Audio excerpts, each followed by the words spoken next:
श्री पतंजलि महामुनये नमः।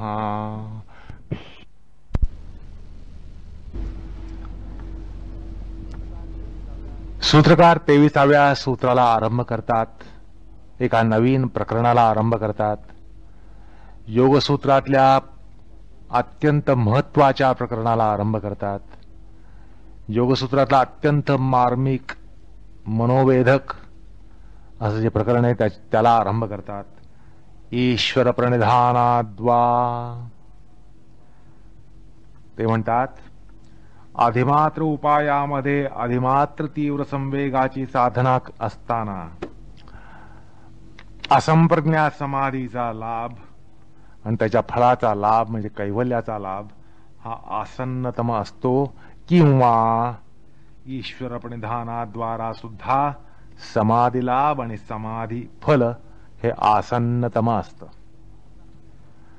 आता अधिमात्र तीव्र संवेगामध्ये ती जी श्रेणी आहे त्या श्रेणीचं वैराग्य असल्यानं असंप्रज्ञात समाधी लाभ हा आसन्नतम असतो। गत 2 सूत्रामधल्या एकूण वर्गीकरणाद्वारे आपण असा भाग पाहिला की अधिमात्र उपायामध्ये अधिमात्र तीव्र संवेग असणं म्हणजे वैराग्याची ही पराकाष्ठा आणि त्यामुळे समाधी लाभ हा आसन्नतम असतो। त्याचप्रमाणे त्या सूत्र विवरणात आपण असं पाहिलं की उपसंहारात असं आपण पाहिलं की वैराग्य साधना म्हणजे अष्टांग साधना ही तीव्रतेनं अतितीव्रतेनं अधिमात्र तीव्रतेनं अंगीकारण्यानं अतितीव्र संवेगाचं अधिमात्र तीव्र संवेगाचं वैराग्य हे प्राप्त होत असतं। पण त्या साधनेची व्याप्ती ही प्रचंड असली तरीही त्याची एक लघु आवृत्ती किंवा पिंडीकृत आवृत्ती ही या ईश्वर प्रणिधानामध्ये त्याचा जो विशिष्ट विधी आहे त्याद्वारा सूत्रकार आता सांगणार आहेत। ज्या श्रेणीच्या ईश्वर प्रणिधानामध्ये तो प्रकार असतो ती अधिमात्र तीव्र संवेगाची वैराग्याचा जो प्रकार आहे, त्या साधनेचा जो प्रकार आहे, त्याची जी पिंडीकृत आवृत्ती ज्या ठिकाणी प्राप्त होईल, ज्या ईश्वर प्रणिधानामध्ये प्राप्त होईल, ज्या प्रकर्षित अशा भक्तीमध्ये प्राप्त होईल, त्याचा निर्देश आणि त्याचा विचार आता या सूत्रामध्ये आणि आगामी काही सूत्रांमधून होणार आहे।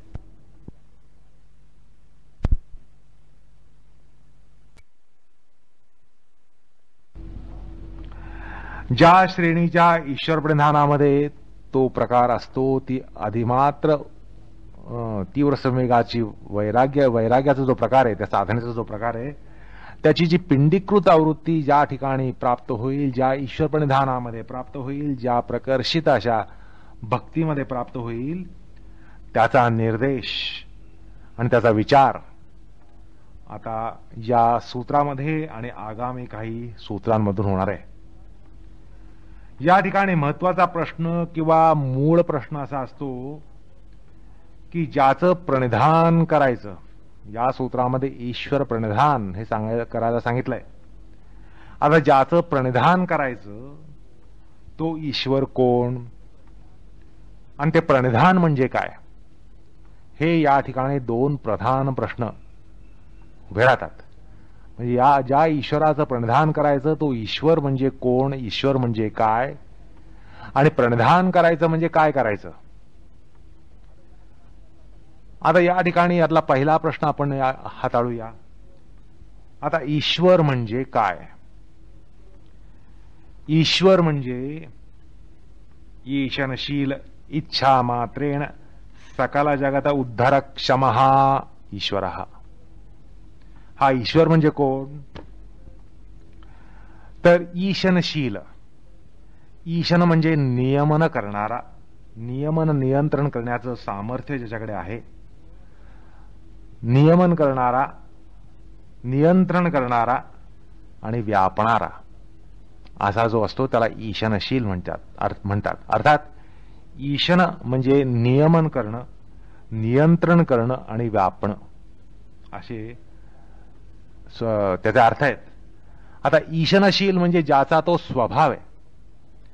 नियमन करणं, नियंत्रण करणं आणि व्यापणं हा ज्याचा स्वभाव आहे तो ईशनशील. आणि जो इच्छा मात्रतेनं, केवळ इच्छा मात्रतेनं सकल जगताचा उद्धार करण्याची क्षमता राखतो. सकल जगताचं उद्धार करण्याची क्षमता, सामर्थ्य ज्याच्यामध्ये आहे ते केवळ इच्छा मात्रेनं, केवळ इच्छेनं तो ईश्वर असतो. अशी ही ईश्वराची व्याख्या भोजवृत्तीमध्ये सापडते. अर्थात 25व्या सूत्रामध्ये त्यांनी ईश्वराचं लक्षण या ठिकाणी अशा प्रकारे सांगितलंय. आता हा ईश्वर सर्व नियंता कसा ठरतो? कारण ईशनशील म्हणजे नियंत्रण करणारा आणि सगळ्यांना व्यापणारा, नियमन करणारा असं म्हटल्यानंतर हा सर्व नियंता कसा काय ठरतो? हा सगळ्यांचा राजा, सर्वाधिपती ठरतो कसा? याला कुठं सिंहासन मिळालं की ज्याद्वारा तो सगळ्या प्राणीमात्रांचं, सबंध सृष्टीचं किंबहुना सबंध सृष्टीचं नियमन करतो? म्हणजे त्याला असं कुठलं सिंहासन मिळालं? तर असं आहे, तो सृष्टीचा आंतरिक शास्ता आहे किंवा तो अंतर्यामी आहे. अंतर्यामी म्हणजे आतून नियमन करणारा तो अंतर्यामी. श्रुती या विषयामध्ये सांगते, तैत्तिरीय आरण्यकामध्ये असं म्हटलंय, अंतःप्रविष्ट शास्ता जनानां सर्वात्मा, असं त्या ईश्वराचं वर्णन केलेलं आहे. अंतःप्रविष्ट, सगळ्यांच्या अंतरामध्ये प्रविष्ट झालेला शास्ता, शासनकर्ता. कोणाचा? जनानाम, सगळ्या सृष्टीचा, सगळ्या जनाचा, भूतमात्रतेचा असा तो सर्वात्मा आहे, सगळ्यांचा आत्मा आहे. किंवा भगवद्गीतेमध्ये म्हटल्याप्रमाणे भगवंताच्या प्रासादिक वाणीतून जे वर्णन आलंय ते असं आहे, ईश्वर सर्वभूतानां हृद्देशे अर्जुन तिष्ठति भ्रामयन् सर्वभूतानि यंत्रारूढानि मायया.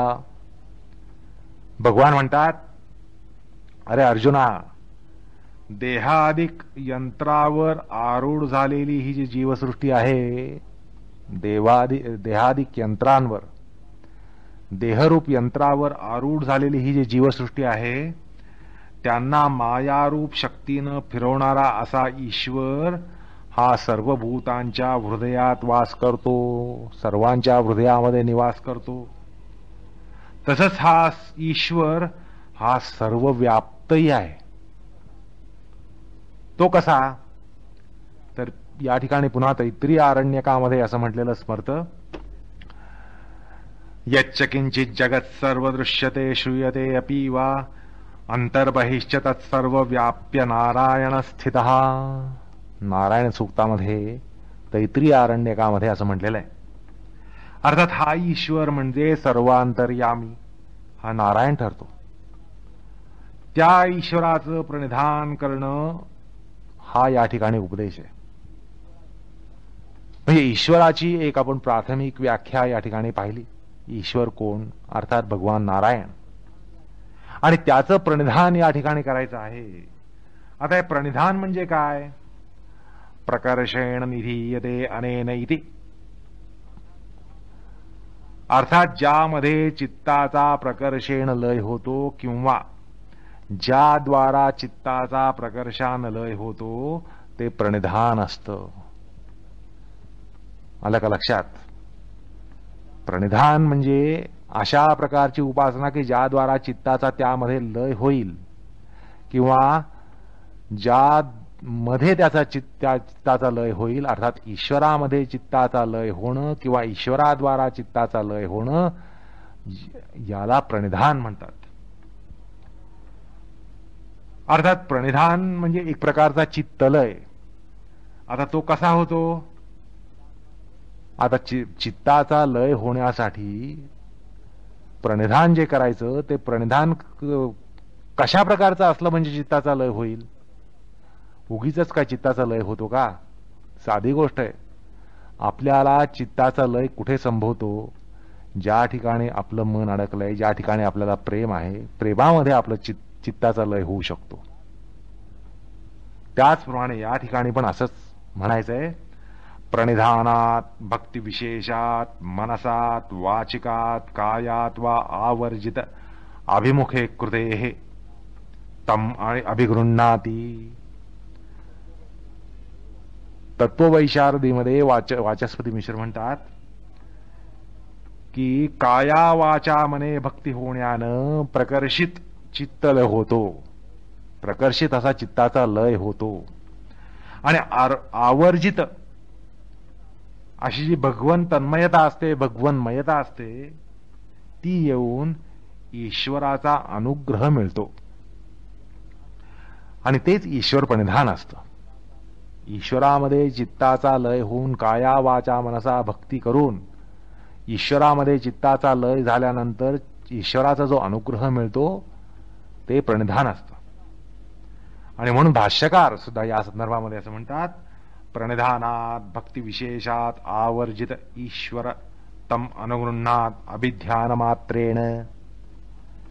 ते म्हणतात की प्रणिधान म्हणजे भक्तिविशेष प्रयत्नानं, म्हणजे भक्तिविशेषच्या प्रयत्नानं प्रसन्न केला गेलेला ईश्वर, भक्तिविशेष प्रयत्नानं प्रसन्न केला गेलेला ईश्वर संकल्पमात्रेण योग्याला अनुग्रहित करतो, असं भाष्यकार म्हणतात. आणि पुन्हा पुढे असं ते म्हणतात, तद अभिध्यान मात्रात अपि योगिन आसन्नतमः समाधिलाभः समाधिफलं च भवतीति. अर्थात त्या ईश्वराच्या संकल्पमात्रतेनं, केवळ इच्छेनं, केवळ संकल्पानं योग्याला आसन्नतम अशी असंप्रज्ञात समाधी, म्हणजे निकटतम, अत्यंत म्हणजे तत्क्षणी अशी असंप्रज्ञात समाधी आणि त्याचं फळ म्हणजे कैवल्य हे प्राप्त होतं. आता भाष्यकार या सूत्रभाष्यामध्ये हे ईश्वर प्रणिधान भक्ती विशेष प्रकार आहे एवढंच सांगतात.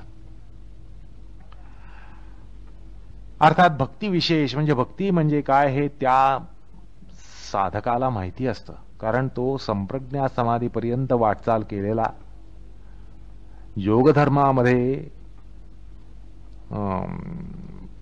अत्यंत प्रगाढ अशा प्रकारे तो त्या ठिकाणी विलीन झालेला, त्याला भक्ती विशेष काय हे समजत असतं. पण तुम्हा आम्हाला या ठिकाणी कळत नाही भक्ती विशेष म्हणजे काय, कळत नाही.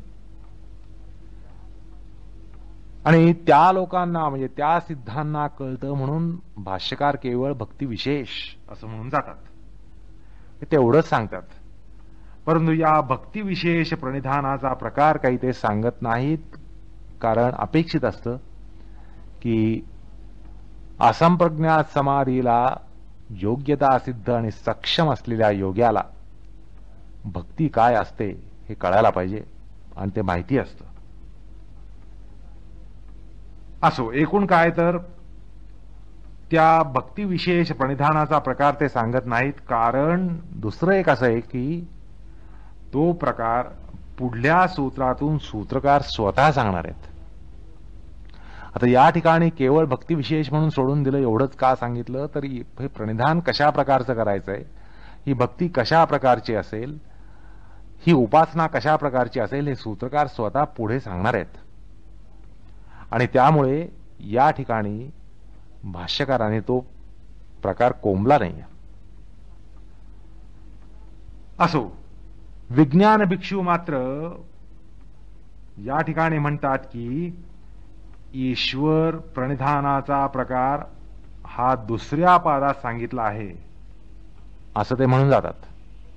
विज्ञान भिक्षू म्हणतात की ईश्वर प्रणिधानाचा प्रकार दुसऱ्या पादात सांगितला आहे, पण ही एक दिशाभूल आहे. त्यांनी क्रियायोग प्रकरणामध्ये ईश्वर प्रणिधान जे सांगितलं, भाष्यकारांनी त्या ठिकाणी त्याच्यावर भाष्य केलं, त्याकडे अंकुली निर्देश करून म्हणतात की दुसऱ्या पादामध्ये ईश्वर प्रणिधान सांगितलं आहे. कारण त्या ठिकाणी जे ईश्वर प्रणिधान सांगितलं आहे त्याचा विधी वेगळा आहे आणि या ठिकाणी जे ईश्वर प्रणिधान सांगितलं जाणार आहे त्याचा विधी वेगळा आहे. पण अशी गल्लत झालेली आहे, कारण दोन्ही ठिकाणी तेच शब्द आलेत, ईश्वर प्रणिधान. पण असं आहे की विधीमध्ये फरक आहे, आणि या ठिकाणी जो विधी सांगितला जाणार आहे तो सूत्रकार स्वतः 1-2 सूत्रानंतर सांगणार आहेत. असो, आता या ठिकाणचा ईश्वर प्रणिधानाचा प्रकार आणि विधी हा आसन्नतम असंप्रज्ञात समाधी प्राप्तीचा विधी आहे. पण द्वितीय पादामध्ये, दुसऱ्या पादामध्ये जो विधी आलेला आहे तो शुक्ल धर्मोपार्जन करण्याचा आहे. शुक्ल धर्माचं उपार्जन करण्याचं आहे. शुक्ल धर्माचं अर्जन करण्यासाठी, चित्तशुद्धीसाठी, पापक्षालनासाठी तो ईश्वर प्रणिधानाचा प्रकार त्या ठिकाणी सांगितला गेलेला आहे. तसंच वासनाशमन, वासनेचं उदात्तीकरण आणि कर्मयोगांगभूत ईश्वर प्रणिधानाचा विधी हा त्यासाठी त्या ठिकाणी आलेला आहे. भोजराजांनी सुद्धा इथल्या ईश्वर प्रणिधानाचा म्हणजे कर्मयोग विधी मानलेला आहे. या ठिकाणी जे सूत्रकार ते या ठिकाणी ईश्वर प्रणिधान सांगणार आहे तो कर्मयोगाचा प्रकार आहे असं भोजांनी सुद्धा दिशाभूल करणारं असं एक वक्तव्य केलेलं आहे त्या ठिकाणी. वास्तविक पादात, द्वितीय पादामध्ये ईश्वर प्रणिधान हे कर्मयोगपरक किंवा शुक्ल उपसर्जक किंवा शुक्ल धर्मसर्जक आणि वासनेचं उदात्तीकरण करणारं असा जो एक विधी असेल त्या विधीच्या संदर्भात ईश्वर प्रणिधान हे सांगितलं गेलेलं आहे. त्या विधीला उपाय म्हणून ईश्वर प्रणिधान सांगितलं गेलेलं आहे. कारण भाष्यकार दुसऱ्या पादामध्ये ईश्वर प्रणिधानाचा विधी सांगताना म्हणतात, ईश्वर प्रणिधानम सर्व क्रियाणां परमगुरुवार्पणम तत्फलम संन्यासो वा. म्हणजे अहंकार विसर्जनासाठी कर्मफल अर्पण करण्याचा जो विधी म्हणजे प्रकार अर्थात कर्मयोग हा त्या ठिकाणी विहित आहे. पण प्रस्तुत प्रकरणामध्ये ईश्वर प्रणिधान हे असंप्रज्ञात समाधीचा अत्युत्तम उपाय म्हणून सांगितला जात आहे. आणि म्हणूनच भाष्यकार इथल्या ईश्वर प्रणिधानाचा प्रकार भक्ती विशेष असल्याचं सांगतात, कर्मयोगांगभूत ईश्वर प्रणिधान म्हणून सांगत नाहीयेत. आणि म्हणूनच भिक्षू आणि भोजांनी या प्रकरणाशी संगती न ठेवणारा अर्थ केलेला आहे असं जाता जाता सांगून जावंसं वाटतं. आता ईश्वर प्रणिधानाचं योगदर्शनामध्ये 3 स्तराचं किंवा 3 स्तरांनी त्यांचा निर्देश झालेला आहे. 3 स्तरामध्ये निर्देश झालेला आहे. 3 स्तरात त्याचा अर्थ आहे. आलं का लक्षात? ईश्वर प्रणिधान एकदा नव्हे, दोनदा नव्हे, 3दा सांगितलं गेलेलं आहे. आणि तिन्ही प्रकारामध्ये, तिन्ही वेळेला त्याचे विधी वेगळे आहेत, त्याचे हेतू वेगळे आहेत आणि त्याचे स्तर वेगळे आहेत. आता त्यातला अत्युत्कट असा जो स्तर आहे तो प्रस्तुत सूत्रातला ईश्वर प्रणिधानाचा प्रकार आहे. तो स्तर म्हणजे भक्तिरसानं ओथंबलेलं तीव्र अनुरागाचं असं ते प्रणिधान आणि तन्मयता ही या ठिकाणी असते. हा एक अनन्य भाव असतो. भक्तीतला जो अनन्य भाव म्हणून म्हणतात तो अनन्य भाव या ठिकाणी असतो. हा झाला पहिला स्तर. पण दुसरा स्तर जो आहे तो कर्मयोगामध्ये अधिकार असणाऱ्यांचा असा तो असतो. हा साधक विगताहंकार असं आणि भगवत आयत्त असल्यानं म्हणजे कर्मयोगाचा साधक, कर्मयोगामध्ये असलेला साधक तो विगताहंकार असल्यानं, भगवत आयत्त असल्यानं आपली सर्व कर्म भगवत कैंकर्य म्हणून करत असतो. कर्मार्पण, कर्मफलार्पण, कर्मफल संन्यास वगैरे हे त्याचे विधी असतात. म्हणजे विधी बदलले. हा प्रकार आपण दुसऱ्या पादातल्या क्रियायोग प्रकरणामध्ये पाहणार आहोत. ईश्वर प्रणिधानाचा जो तिसरा स्तर आहे तो तुम्हा आम्हा जनसामान्यांसाठी आहे. आस्तिक्य बुद्धी, देवपूजन, देवतार्चन, नामस्मरण, जप, जाप्य, उपासना, व्रतवैकल्य, भजन, कीर्तन, ईश्वर लीला पठण, श्रवण या सगळ्या प्रकारांनी, या विधींनी ते ईश्वर प्रणिधान घडत असतं. अर्थात ही त्याची अंग असतात आणि यांच्याद्वारा वृत्तीमध्ये सात्विकता आणली जाते. वृत्तीचं नियमन सुद्धा केलं जातं. वृत्तीचं सुसंस्कृतीकरण केलं जातं. अर्थात दुसऱ्या पादामध्ये अष्टांग योगाच्या प्रकरणामध्ये त्याचा विचार हा केला गेलेला आहे.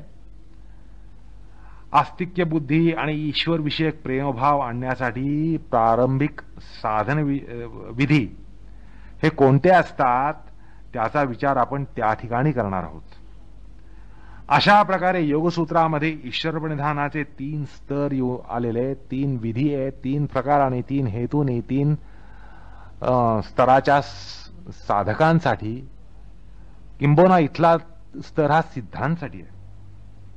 अर्थात उत्तमाधिकार्यासाठी या ठिकाणी निर्देश होत आहे. अशा प्रकारे एकूण ईश्वर प्रणिधानाचे 3 स्तर आहेत. पहिला म्हणजे उत्तमाधिकार्याचा, दुसरा म्हणजे मध्यमाधिकार्याचा आणि तिसरा म्हणजे अधमाधिकार्याचा. आता अभ्यासकाने या ठिकाणी हे पक्क समजून घेतलं पाहिजे की ईश्वर प्रणिधान ही संकल्पना 3 वेळा आली असली तरी त्याच्यामध्ये अर्थ बदलतो, विधी बदलतो, हेतू बदलतो, साधक बदलतात, अधिकार बदलतो. अशा प्रकारे या ठिकाणी उत्तमाधिकार्याचं जे ईश्वर प्रणिधान असतं म्हणजे भक्तिविशेष असं जे ईश्वर प्रणिधान असतं, भक्तिरसानं ओथंबलेलं जे असतं, प्रतीथीय असा जो भक्त आहे त्या भक्ताचं हे प्रणिधान आणि त्याच्या भक्तीचा विचार हा या प्रकरणात होत आहे. आणि म्हणूनच या प्रकरणामध्ये भक्ती विशिष्ट अशी भक्ती ठरत असल्यानं भाष्यकार तसा निर्देश करतात. त्यामुळे आता या ठिकाणी दुसरा एक प्रश्न जिज्ञास्य असतो की भक्ती म्हणजे काय. असं आहे की भक्ती हा शब्द वापरून वापरून वापरून वापरून इतका गुळगुळीत झालेला आहे की त्याचा मुख्य अर्थ अगदी जणू पुसला गेलेला आहे. म्हणजे आपल्याला हा शब्द अतिपरिचयाचा झालेला आहे आणि अतिपरिचयाचा झाल्या असल्यामुळेच आपल्याला त्याचा परिचय नाहीये. असा हा एक विलक्षण प्रकार आहे. म्हणजे भक्ती शब्द हा अतिपरिचित झाल्यानं त्याच्या मुख्यार्थाकडे आपलं लक्ष खचितच जातं. भक्ती म्हटल्यावर आपल्याला काय वाटतं? टाळ, माळ, गोमुखी, चिपळ्या, एकतारी, भजन, कीर्तन हेच. आणि हेच प्रकार आपल्या मनापुढे उभे राहतात. भक्ती म्हटल्यानंतर ताबडतोब आपल्यापुढे हे चित्र येतं. त्यामुळे भक्ती हा प्रकार आपल्याला चांगलाच ज्ञात आहे, चांगलाच परिचित आहे अशी एक गैरधारणा होते. आणि त्यामुळे काय होतं की तद्विषयक जिज्ञासा अजिबात नाहीशी होते. असे एखादी गोष्ट माहिती आहे अशी बुद्धीत धारणा झाली की त्याबद्दलची जिज्ञासा तत्क्षणी आणि त्याच ठिकाणी थांबते. आणि म्हणूनच आपण भक्तीविषयी प्राथमिक आणि शास्त्रीय विचार या ठिकाणी करणं अत्यावश्यक असतं. कारण आपल्याला असं वाटतं की आपल्याला माहिती आणि माहिती काहीच नसतं.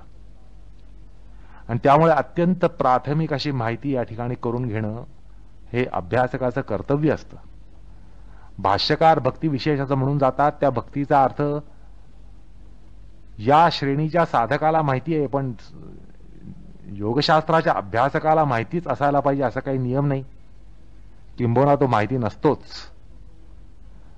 आणि माहिती असतो तो वेगळ्याच अर्थाने माहिती असतो, प्रसिद्ध अर्थानं माहिती असतो की भक्ती म्हटल्यानंतर काय म्हणजे गैरार्थच त्याला माहिती असतो.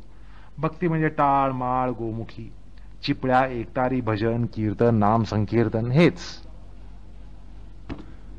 त्यामुळे हा प्रकार आपल्याला चांगलाच ज्ञात आहे, चांगलाच परिचयाचा आहे, चांगलाच माहिती आहे अशी एक गैरधारणा निर्माण होऊन जिज्ञासा थांबते, तत्क्षणी थांबते, तिथंच थांबते. आणि त्यामुळे या ठिकाणी भक्तीविषयक एक प्राथमिक आणि शास्त्रीय अशी माहिती देणं यासाठी आपण प्राथमिक आणि शास्त्रीय विचार करणार आहोत. तर भक्तीचं स्वरूप, भक्तीचं लक्षण सांगताना नारद भक्ती सूत्रामध्ये म्हटलंय सा तु अस्मिन् परम प्रेम रूपा. तर शांडिल्य सूत्रामध्ये सा परानुरुक्ती ईश्वरे असं म्हटलेलं आहे. अर्थात दोघांनीही भक्ती म्हणजे ईश्वरामध्ये परम अनुराग असणं असाच केलेला आहे. भगवंतामध्ये परम अनुराग असणं याला भक्ती म्हटलेलं आहे. अर्थात भक्तीमध्ये टाळ, माळ, एकतारी, चिपळ्या या सगळ्या क्रिया व्यापारांपेक्षा भावाला प्राधान्य असतं हे स्पष्ट आहे. त्या ठिकाणी त्यांनी भक्ती म्हटल्यानंतर चिपळ्या एकतारे टाळमाळ असं म्हटलेलं नाही, तर परम प्रेम, भगवंताबद्दल परम अनुराग, याला भक्ती म्हटलेलं आहे.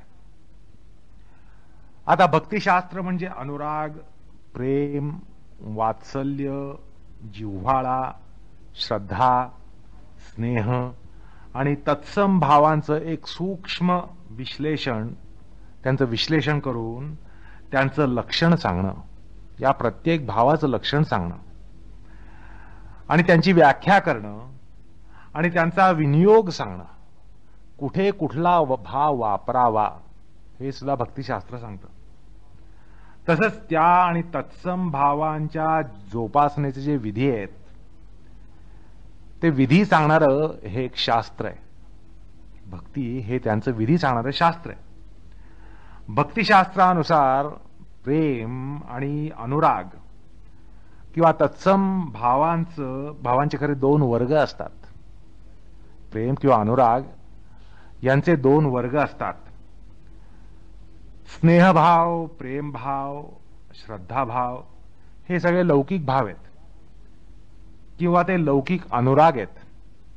मात्र ईश्वरानुराग, भगवंतानुराग हा अलौकिक असा भाव ठरतो. म्हणजे प्रेम, अनुराग, स्नेह, श्रद्धा हा ज्यावेळेला भाव भगवंतामध्ये असेल, ईश्वरामध्ये असेल, तो त्यावेळेला अलौकिक ठरतो. एरवी तो लौकिक ठरतो. म्हणजे लौकिक आणि अलौकिक असे दोन प्रकार, भावाचे दोन प्रकार या शास्त्रामध्ये सांगितलेत. लौकिक अनुराग जो असतो तो बाल्यावस्थ पुत्रकन्यादींमध्ये प्रेमरूपाने असतो. वयात आलेल्या पुत्रकन्यादिकांमध्ये तो स्नेहरूपाने असतो. गुरु, माता, पिता यांच्यामध्ये तो अनुराग श्रद्धाभावातून असतो. तर स्त्री पुरुषांमधला जो पारस्परिक ओढीचा प्रकार आहे, मित्र मैत्रिणींमधली जी पारस्परिक ओढ आहे ती प्रीतीभावातून आविष्कृत होत असते. म्हणजे अनुराग हा कशा प्रकारे वेगवेगळ्या प्रकारे आविष्कृत होतो हे या ठिकाणी आपल्याला लक्षात येतं. या प्रेमाचेच राग आणि अनुराग असेही दोन सूक्ष्म भेद मानले जातात. हे जे प्रेम आहे या प्रेमाचे राग आणि अनुराग असे दोन सूक्ष्म भेद मानले जातात. राग हा प्रेमभाव निम्न श्रेणीचा असतो, तर अनुराग हा अधिक उदात्त मानला जातो. आलं का लक्षात? राग हा प्रेमभाव निम्न श्रेणीचा असतो, तर अनुराग हा अधिक उदात्त मानला जातो. अर्थात राग आणि अनुराग हे प्रेमाचे अनुदात्त आणि उदात्त असे भाव ठरतात. काही वेळा भक्तिशास्त्रामध्ये राग आणि अनुराग हे एकच ठरवले जातात. दोघांना एकच ठरवलं जातं, पण अनुरागाला द्विविध ठरवलं जातं. एक म्हणजे काममूलक असा अनुदात्त प्रकार आणि प्रेममूलक असा उदात्त प्रकार. म्हणजे एकंदरीत प्रेमाचे दोन प्रकार असतात, एक उदात्त आणि एक अनुदात्त. पण आज असं झालंय की आजकाल प्रेम हा शब्द काममूलक आसक्ती, निष्काम जिव्हाळा या दोन्ही भावांसाठी सरसकट वापरला जातो. आता खरं म्हणजे दोन्ही परस्पर विरुद्ध भाव आहेत. एक काममूलक स्वार्थमूलक आसक्तीमूलक असा एक भाव आहे, त्यालाही प्रेम म्हटलं जातं. आणि निष्काम जिव्हाळा असतो त्यालाही प्रेम म्हटलं जातं. आणि त्यामुळे प्रेमभावामधली जी निश्चिती आहे, भावातली निश्चिती आहे, ती ठरवणं फार अवघड होऊन जातं. असं आहे की मुलाला आईबद्दल वाटणारा उदात्त जिव्हाळा त्यालाही प्रेम असं म्हटलं जातं. आणि त्याच मुलाला आपल्या पत्नीमध्ये किंवा परस्त्रीमध्ये धर्मीय किंवा व्यभिचारात्मक भाव सुद्धा प्रेम या शब्दानेच व्यक्त केला जातो. एकूण काय तर माणसाला माता, पिता, पुत्र, प्रपौत्र, मित्र, स्वस्त्री, प्रेयसी, परस्त्री सर्वांविषयी असणारा जो राग असतो तो प्रेम या शब्दातूनच मांडला जातो. आणि त्यामुळे प्रेम ही संकल्पना एका अर्थानं अविशिष्टाकार, संकीर्ण, संदिग्ध, अस्पष्ट होऊन, गुळगुळीत होऊन निराकार झालेली आहे. आणि त्यामुळे सगळा गोंधळ आहे.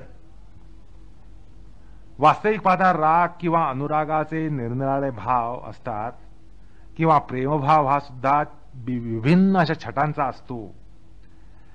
प्रेमभावाचं नियोजन कोठं, कसं, का होतं यावरून त्याला वेगवेगळ्या संकल्पना यात दिल्या जातात.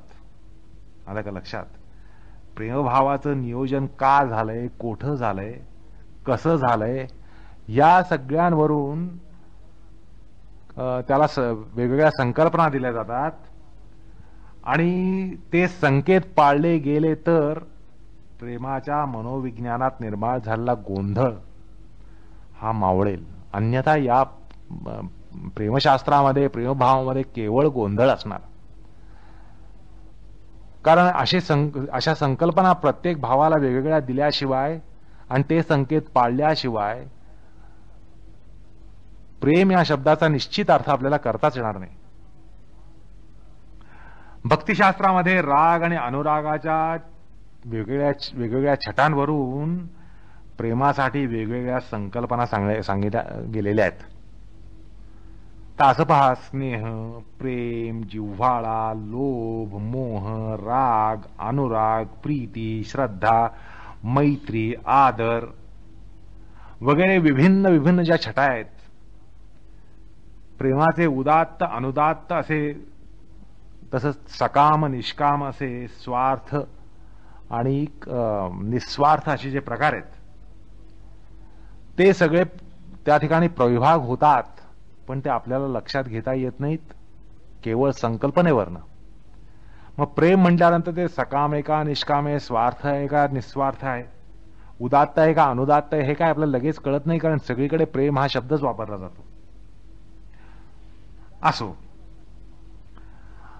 त्यात पुन्हा भर अशी की पाश्चात्य मानसशास्त्रामध्ये आणि आज त्यांच्या प्रभावाखाली आपण आलं असल्यामुळे, विशेषतः फ्रॉइडियन मनोविश्लेषणाच्या प्रांतामध्ये प्रेमभावाला एक लैंगिक विकाराच्या साच्यात बसवून प्रेमाच्या तत्वज्ञानाला अक्षरशः काळं फासलेलं आहे, असं खेदाने म्हणावं लागतं. असं आहे की निर्विकार उदात्त प्रेम हा त्यांनी विकल्प ठरवलाय, अशक्य ठरवलाय, असंभवनीय ठरवलाय. आई आणि तिचं मूल, आलं का लक्षात? आई आणि तिचं मूल यांच्यामध्ये जो लैंगिक निरपेक्ष जिव्हाळा किंवा प्रेमभाव असतो ना, त्यात सुद्धा फ्रॉइडियन दूषित दृष्टीला लैंगिक भावच दिसतो. अर्थात या विचारामागे त्यांची विकृती म्हणजे संस्कृतीच नाहीये. पाश्चात्य जगतामध्ये संस्कृती हा प्रकार नाहीये, विकृतीच हा प्रकार आहे. तर त्यांची विकृती जी आहे, अर्थात असंस्कृती, तीच डोकावते. असं आहे, भारतीयाला, एखाद्या भारतीय बालकाला तुम्ही जर विचारलं, अरे बाबा तुझी आई कोण, आई म्हणजे काय, तुला आई म्हणजे काय वाटतं, असं जर विचारलं, असं आहे की त्याला खरं विचारताच येत नाही. कारण ती त्याची केवळ जन्मदात्री नसते, पोषणकर्त्री नसते, पालनकर्त्री नसते, तर ती त्याची सर्वस्व असते. बालकाला त्याची आई ही सर्वस्व असते. पण असं आहे, तुम्ही एखाद्या पाश्चात्य बालकाला जर विचारलं की बाबा आई म्हणजे काय रे, आई म्हणजे काय, तर तो निसंकोचपणे, बेधडकपणे असं म्हणेल, माझ्या बापाची बायको. असो, अर्थात अर्वाचीन मानसशास्त्र हे विकृत आणि असंस्कृतीमधून त्या ठिकाणी आलेलं असल्यामुळे,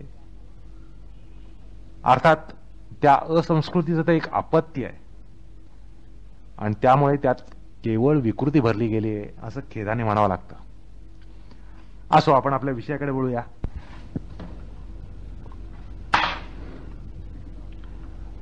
भारतीय मानसशास्त्र आणि विशेषतः भक्तिशास्त्रामध्ये सगळ्या मनोभावांचं मूळ हे प्रेमामध्ये शोधलेलं आहे.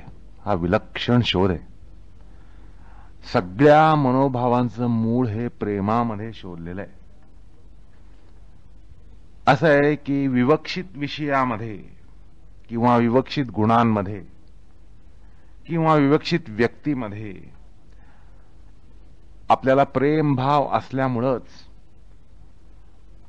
त्या अनुरोधानं काम, क्रोध, लोभ, मोह, मद, मत्सर, ममता, अहंकार, दर्प, उद्वेग, चिंता, शांती, निर्ममता, मैत्री, शत्रुत्व, करुणा, मुदिता, उपेक्षा, जिव्हाळा, श्रद्धा, तिरस्कार, निरहंकार, अगदी कुठलाही मनोभाव त्या प्रेम या मूळ भावातूनच निर्माण होत असतो.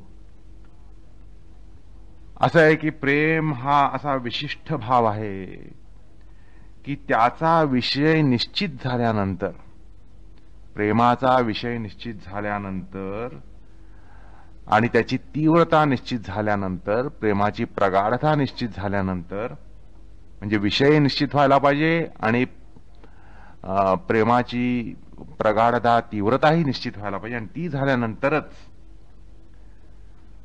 श्रद्धा कोठे ठेवावी, तिरस्कार कोठे ठेवावा, शठता कोठे ठेवावी, उपेक्षा भाव कुठे ठेवावा किंवा कुठलाही भाव कुठे ठेवावा हे ठरत असतं. असं पहा की प्रेमामुळंच कामाचा विषय आणि द्वेषाचा विषय हा ठरत असतो.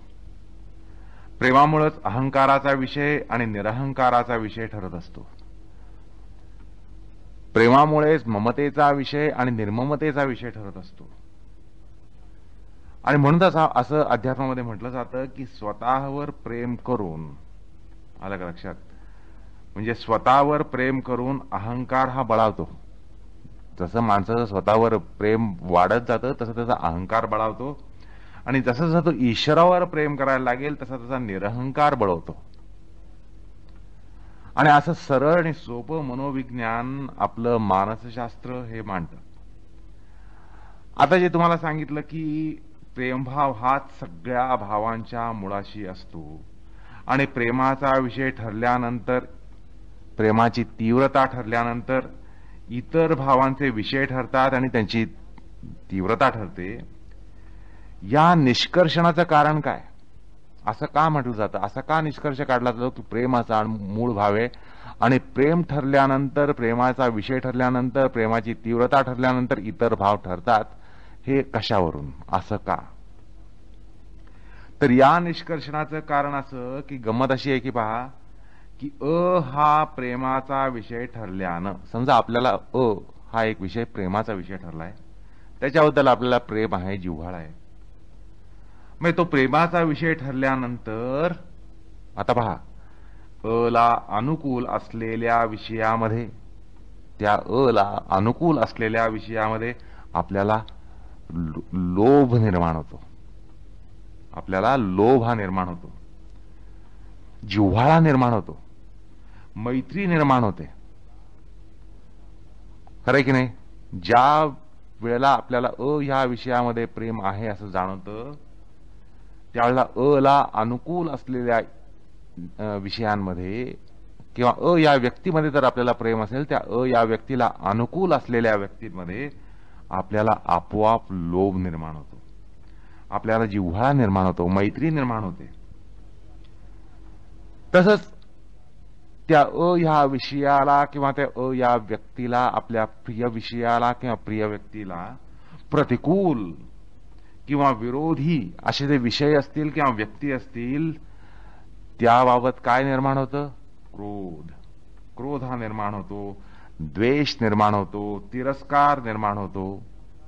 आता असं का व्हायला पाहिजे?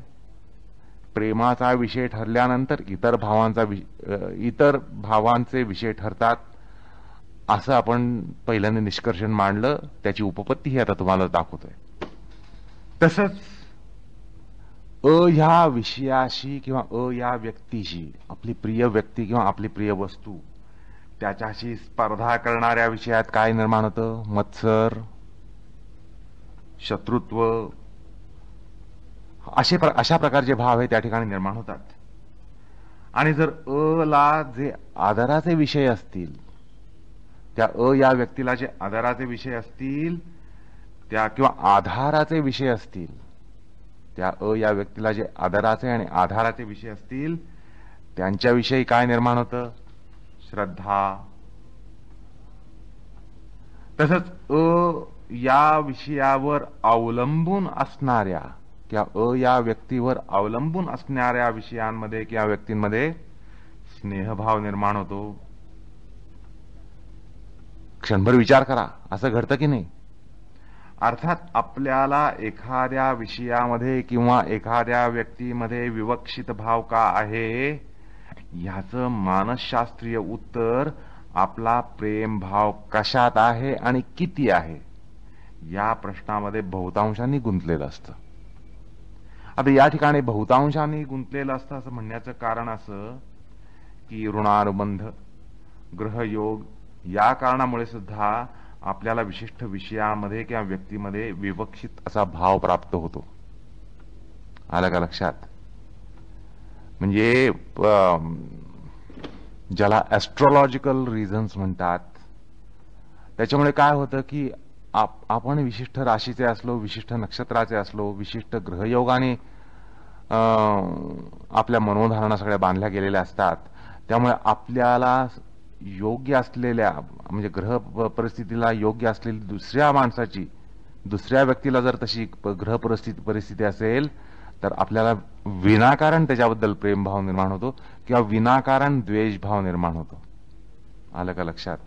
म्हणजे खरं ते प्रेमभाव निर्माण होण्यासाठी तसं दुसरं कुठलंही कारण नसतं. आता जे सांगितल्याप्रमाणे हे केवळ ग्रहस्थिती ज्याला ऍस्ट्रॉलॉजिकल पोझिशन्स म्हणतात त्याच्यामुळे, म्हणजे ग्रहयोग आणि ऋणानुबंध, पूर्व ऋणानुबंध ह्याच्यामुळे विनाकारण आपल्याला एखाद्या व्यक्तीबद्दल ओढ निर्माण होते किंवा विनाकारण द्वेष आणि तिरस्कार हा निर्माण होतो. त्याला खरं कुठलंही कारण नसतं. आणि त्याच्यामुळे असं म्हटलं की बहुतांशानं आपल्या मनोभावांची कारणं ही प्रेमाच्या विषयात आणि त्या तीव्रतेमध्ये ठरत असतात.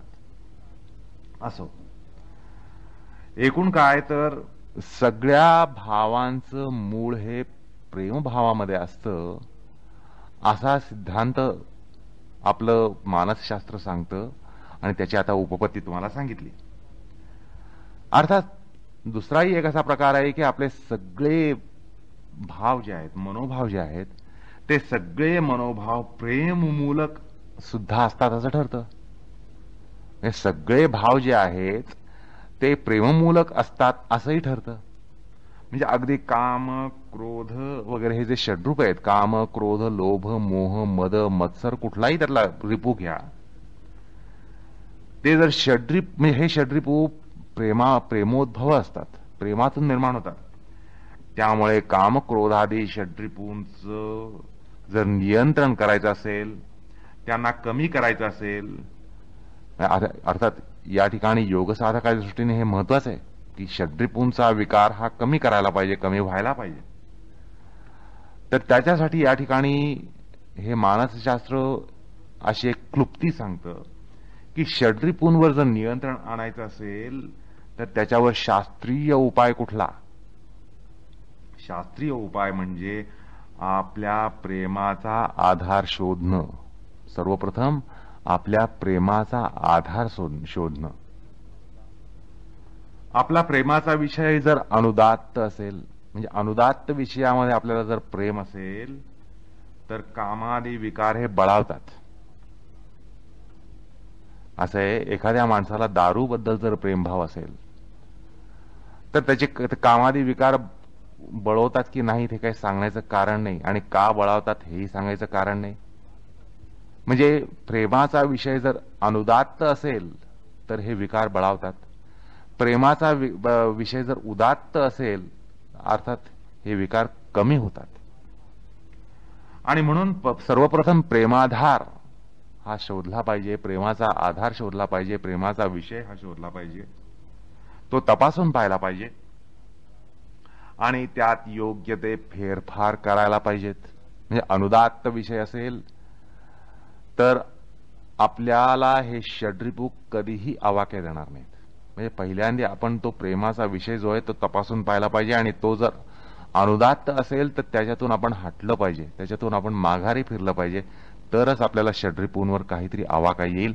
अन्यथा षड्रिपूंवर आवाका हा येणार नाही.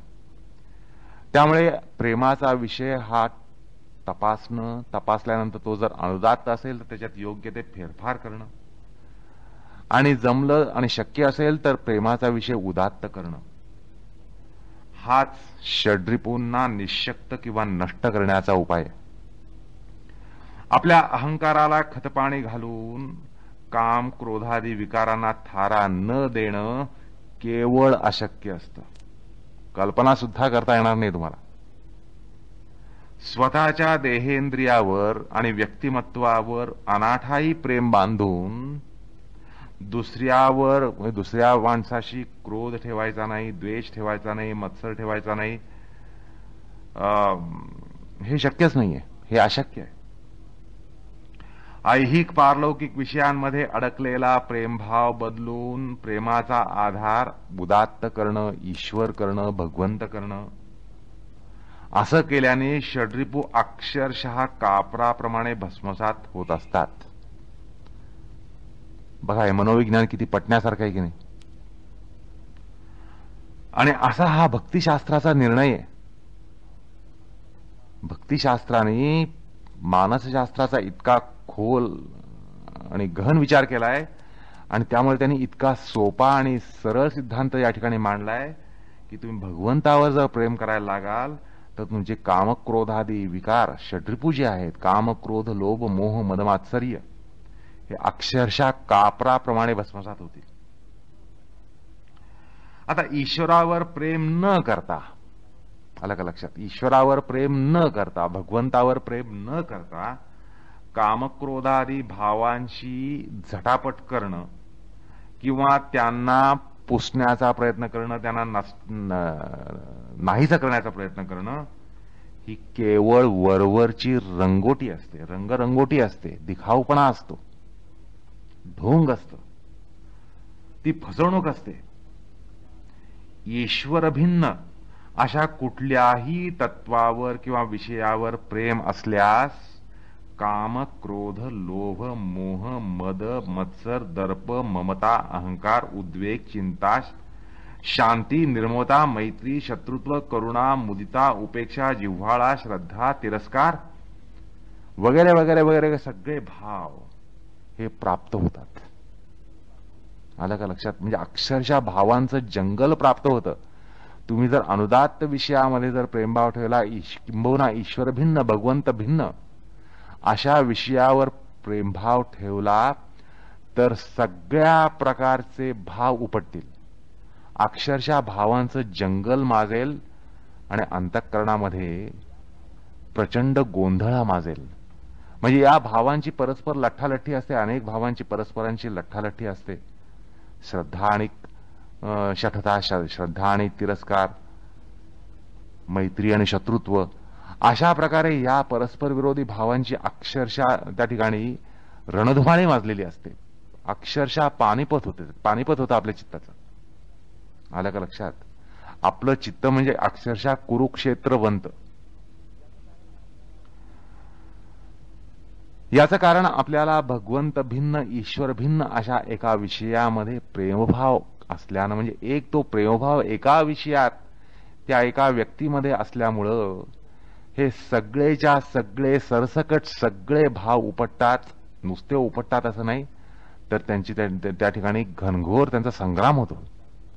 आणि मगाशी सांगितल्याप्रमाणे अक्षरशः चित्ताचं पानिपत होतं, चित्ताचं कुरुक्षेत्र होतं. अर्थात ते भाव प्राप्त होतात, त्यांचे विषय प्राप्त होतात. म्हणजे अंतःकरणामध्ये त्या विषयांची गर्दी होते. आला का लक्षात? म्हणजे प्रेमभाव ठरल्यानंतर, प्रेमाचा विषय आणि प्रेमाचा भाव ठरल्यानंतर कामाचा विषय काम, क्रोधाचा विषय क्रोध, लोभाचा विषय लोभ, मोहाचा विषय मोह, मत्सराचा विषय मत्सर, द्वेषाचा विषय द्वेष, दर्पाचा विषय दर्प, ममतेचा विषय ममता, अहंकाराचा विषय अहंकार, उद्वेगाचा विषय उद्वेग, चिंतेचा विषय चिंता, शांतीचा विषय शांती, निर्ममतेचा विषय निर्ममता, मैत्रीचा विषय मैत्री, शत्रुत्वाचा विषय शत्रू, करुणेचा विषय करुणा, मुदितेचा विषय मुदिता, उपेक्षेचा विषय उपेक्षा, जिव्हाळ्याचा विषय जिव्हाळा, श्रद्धेचा विषय श्रद्धा, तिरस्काराचा विषय तिरस्कार. हे सगळे चित्तामध्ये उपटतात.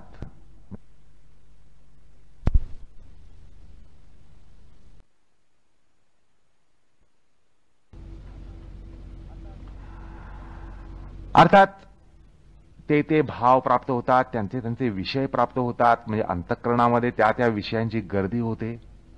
आलं का लक्षात? म्हणजे प्रेमभाव ठरल्यानंतर, प्रेमाचा विषय आणि प्रेमाचा भाव ठरल्यानंतर कामाचा विषय काम, क्रोधाचा विषय क्रोध, लोभाचा विषय लोभ, मोहाचा विषय मोह, मत्सराचा विषय मत्सर, द्वेषाचा विषय द्वेष, दर्पाचा विषय दर्प, ममतेचा विषय ममता, अहंकाराचा विषय अहंकार, उद्वेगाचा विषय उद्वेग, चिंतेचा विषय चिंता, शांतीचा विषय शांती, निर्ममतेचा विषय निर्ममता, मैत्रीचा विषय मैत्री, शत्रुत्वाचा विषय शत्रू, करुणेचा विषय करुणा, मुदितेचा विषय मुदिता, उपेक्षेचा विषय उपेक्षा, जिव्हाळ्याचा विषय जिव्हाळा, श्रद्धेचा विषय श्रद्धा, तिरस्काराचा विषय तिरस्कार. हे सगळे चित्तामध्ये उपटतात. म्हणजे केवळ भाव नाही तर त्यांचे विषय सुद्धा उपटतात. आता हे सगळे जर विषय चित्तामध्ये उपटले तर या ठिकाणी काय होणार आणि काय होणार नाही हे आपण ह्याची कल्पना करू शकतो. म्हणजे खरोखर चित्ताचं पानिपत होतं की नाही, चित्ताचं कुरुक्षेत्र होतं की नाही. अक्षरशः या ठिकाणी घनघोर संग्राम हा चित्तामध्ये चालू राहतो आणि चालू होतो. अर्थात म्हणजे प्रेमाचा विषय ठरल्यानंतर, त्याची तीव्रता ठरल्यानंतर इतर विषय आणि त्यांचे भाव आणि त्यांची तीव्रता हे सगळं वर्गीकरण त्या ठिकाणी प्राप्त होतं. म्हणजे आपल्यालाही ठरवता येतं. आपल्याला आपल्या प्रेमाचा विषय आणि प्रेमाचा भाव कळल्यानंतर आपल्याला ताबडतोब एक वर्गीकरण मांडता येतं की आपल्याला कुठे द्वेष असणार, कुठे काम असणार, कुठे क्रोध असणार, कुठे मोह असणार, कुठे मत्सर असणार, ह्याची आपण त्या ठिकाणी स्वतःच्या मनाशी एक यादी करू शकतो. म्हणजे हे सगळं वर्गीकरण आपल्याला त्या ठिकाणी स्पष्टपणे प्राप्त होतं. इतकं स्वच्छ मनोविज्ञान, निसंदिग्ध मनोविज्ञान, निर्दोष मनोविज्ञान भक्तिशास्त्रांनी मांडलेलं आहे. पण ईश्वरावर प्रेम करण्यानं कुठलाही विषय कामाचा राहत नाही, किंवा कुठलाही विषय क्रोधाचा राहत नाही, कुठलाही विषय द्वेषाचा राहत नाही, कुठलाही विषय मत्सराचा राहत नाही. कारण कोणावर द्वेष बांधणार? ईश्वरावर प्रेम केल्यानंतर द्वेषाचा विषय राहत नाही, कामाचा नाही, क्रोधाचा नाही, कुठलाच विषय राहत नाही. तसा सगळीकडे प्रेमभाव, सगळीकडे प्रेमभाव असतो. ईश्वरावर प्रेम करण्यानं तुम्ही सगळीकडे प्रेम करायला लागाल, सगळ्यांवर प्रेम करायला लागाल. त्यामुळे सगळ्यांवर प्रेम करण्याचा मार्ग केवळ ईश्वरावर प्रेम करणं, केवळ भगवंतावर प्रेम करायचं आहे. असं आहे. आपण म्हणणार अहो किती माणसावर मी प्रेम करू? प्रेम आपण एखाद्या माणसावर करू शकतो, पण सगळ्यावर प्रेम करा म्हणजे हे आपण म्हणणार हा आदर्शवाद आहे, निव्वळ पोकळ आदर्शवाद आहे. हे शक्यच नाही. सगळ्या माणसांवर आपल्याला प्रेम करणं हे शक्यच नाही. अहो तुम्ही साधू संतांकडे बघा, ते काय सगळ्यांवर प्रेम करायला जातात का? मुळीच नाही. ते भगवंतावर प्रेम करतात आणि ईश्वरावर प्रेम केल्यानं आपोआप, अगदी ऑटोमॅटिक सगळीकडे प्रेमभावच असतो. अहो अगदी नास्तिक जरी असला तरी तो नास्तिक त्या ठिकाणी मत्सराचा विषय त्याला राहत नाही. तो नास्तिकाचा मत्सर करत नाही. कारण नास्तिक भावातून एखाद्यानं जर ईश्वराची निंदा केली, अगदी भगवंताची जरी निंदा केली, तरीही भगवत भक्त त्याच्याशी शत्रुत्व बांधत नाही, तो बांधत नसतो. असं का म्हणाल? तर ईश्वराच्या सृष्टीतील कुठल्याही घटकाशी शत्रुत्व बांधणं म्हणजे परंपरेनं ईश्वराशी शत्रुत्व मांडण्यासारखं असतं. कळलं का? म्हणजे तो नास्तिक आहे, तो ईश्वराची निंदा करतो म्हणून त्याच्याशी शत्रुत्व बांधून घेणं हे साधू संताला शक्य नसतं. कारण साधू संताची धारणा अशी असते की अरे बाबा, ही सगळी भगवन्मय सृष्टी आहे, वासुदेवम इदम सर्वम, ही विष्णुमय सृष्टी आहे, भगवन्मय सृष्टी आहे, आणि ह्यातल्या कुठल्याही घटकाशी मी शत्रुत्व बांधणं म्हणजे परंपरेने भगवंताशी शत्रुत्व बांधण्यासारखं असतं, ही त्याची धारणा असते. आणि म्हणूनच त्याला ते शक्य नसतं. तो त्या नास्तिकाशी, ईश्वर निंदकाशी सुद्धा शत्रुत्व ठेवत नाही. अर्थात त्याला कुठल्याही घटकाशी वैर बांधणं हे शक्य नसतं. कारण वैर बांधणं म्हणजे ईश्वरावरील प्रेमामध्ये न्यूनत्व येणं हे अटळ असतं. पण मग तो भक्त त्या ईश्वर द्वेष्ट्यावर प्रेम करून त्याला काय प्रोत्साहित करतो का त्याला चुचकारतो का त्याला त्याचा लाड करतो? नाही, तसं नाही. तो त्याच्याबद्दल तसला जिव्हाळा ठेवत नाही. भगवन मायेच्या लीलेचा तो खेळ समजून तो एकतर त्याच्यावर अनुग्रह करतो. ही भगवन माया आहे, या मायेमध्ये हा फसलाय बिचारा. हा मायेमध्ये फसला असल्यामुळे तो भगवंताची निंदा करतोय असं म्हणून तो त्याच्यावर अनुग्रह करतो किंवा उपेक्षा करतो. उपेक्षा म्हणजे मराठी उपेक्षा नव्हे, संस्कृत उपेक्षा. उपेक्षा करणं म्हणजे तटस्थ राहणं. तो त्या ठिकाणी उद्विग्न होऊन पेटत नाही. ज्याला आपण फंडामेंटॅलिस्ट म्हणतो, असे साधू संत भगवन भक्त असले तर ते फंडामेंटॅलिस्ट नसतात. तो त्याच्यामुळे उद्विग्न होऊन पेटत नाही. ईश्वरावर त्याचं निस्सीम प्रेम असल्यानं तो अनुद्विग्नच असतो. फार तर उदासीन राहील, त्रयस्थ राहील, तटस्थ राहील. अशा प्रकारे तो उपेक्षाभाव ठेवील, पण द्वेष ठेवणार नाही. प्रेमाच्या सागरामध्ये असणारा हा भक्त न हृष्यती, न द्वेष्टी, न शोचती, न कांक्षती, असं भगवान स्वतः सांगतात. आलं का लक्षात? हा जो भक्त आहे, भक्ताच्या भक्ती सागरामध्ये जो डुंबून आहे, प्रेमाच्या सागरामध्ये जो डुंबून आहे, तो न हृष्यती, न द्वेष्टी, न शोचती, न कांक्षती. 12वा अध्याय 17वा श्लोक बघा. तो अशा भावामध्ये वर्तत असतो. गीतेमध्ये भक्ताचं मनोविज्ञान फार प्रभावीपणे मांडलेलं आहे. यातले मी आता काही श्लोक या ठिकाणी उद्धृत करतो. ते अत्यंत बोलकेत. प्रेमाचं मनोविज्ञान इतकं प्रभावीपणे त्या ठिकाणी मांडलेलं आहे आणि ते अत्यंत बोलके, सगळे श्लोक इतके बोलकेत. बघा भगवंत काय म्हणतात बघा. अद्वेष्टा सर्वभूतानां मैत्र्य करुण एवच निर्ममो निरहंकारः समदुःख सुख क्षमी संतुष्टः सततं योगी यतात्मा दृढनिश्चयः मय्यार्पितमनो बुद्धिर्यो मे भक्त समे प्रियः यस्माद् न उद्विजते लोको लोकान्न उद्विजते च यः हर्षामर्षभयोद्वेगैः मुक्तो यः स च मे प्रियः अनपेक्षशुचिर्दक्ष उदासीनो गतव्यथः यो न हृष्यति न द्वेष्टि न शोचति न कांक्षति समः शत्रौ च मित्रे च तथा मानापमानयोः शीतोष्ण सुख दुःखेषु समः संगविवर्जितः तुल्यनिन्दास्तुतिर्मौनी संतुष्टो येन केनचित् अनिकेतः स्थिरमतिः भक्तिमान मे प्रियो नरः. असा हा भक्त असतो. या भक्ताबद्दल भगवंत सांगतात की हा अद्वेष्टा सर्व भूतानां, हा कोणाशीही द्वेष करत नाही. आत्ता सांगितल्याप्रमाणे नास्तिकाशी सुद्धा भगवत, द्वेष्ट्याशी सुद्धा तो अद्वेष्ट भाव ठेवतो, द्वेष करत नाही त्याचा. सगळीकडे त्याचा मैत्र भाव असतो, मैत्री भाव असतो, करुणाभाव असतो आणि तो निर्मम असतो. निर्मम असल्यामुळे, त्याला अहंकाराचा विषय नसल्यामुळे तो कधी उद्विग्न पावत नाही. असं आहे आपल्या बाबतीत. आपल्याला काय होतं, आपल्याला जो ममतेचा विषय असतो तो आला की आपल्या आनंदाला पारावार नसतो. आणि तो विषय गेला की आपल्या दुःखाला पारावार नसतो. म्हणजे आपण किती उद्विग्न होतो, पण हा निर्मम आहे. निर्मम असल्यामुळे तो अशा लाटांवर हिंदकळत नाही, सुखदुःखांच्या लाटांवर हिंदकळत नाही. तसंच तो निरहंकारी असतो.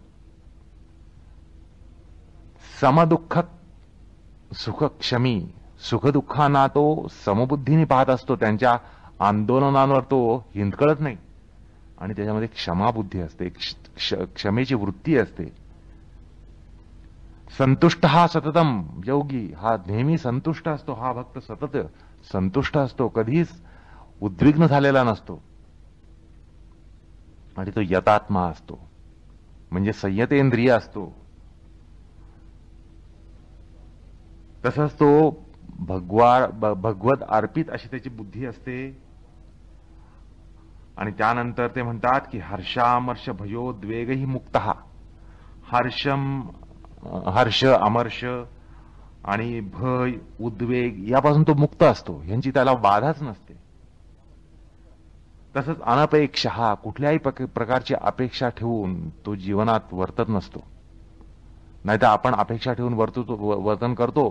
अपेक्षा पूर्ती झाली की आपल्या आनंदाला पारावार नाही, अपेक्षा भंग झाला तर दुःखाला पारावार नाही.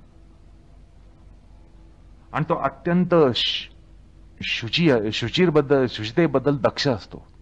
आपले अंतर्बाह्य अशुची कधी घडू नये याबद्दल तो अत्यंत दक्ष असतो. आणि उदासीन असतो. आता सांगितल्याप्रमाणे तो उदासीन कुठे असतो, तर असा ईश्वर द्वेष्टा दिसला तर तो एक वेळ त्याच्यावर अनुग्रह करेल किंवा त्याबाबत तो उदासीन राहील. आणि गतव्यथा, कुठल्याही व्यथेपासून तो मुक्त असतो.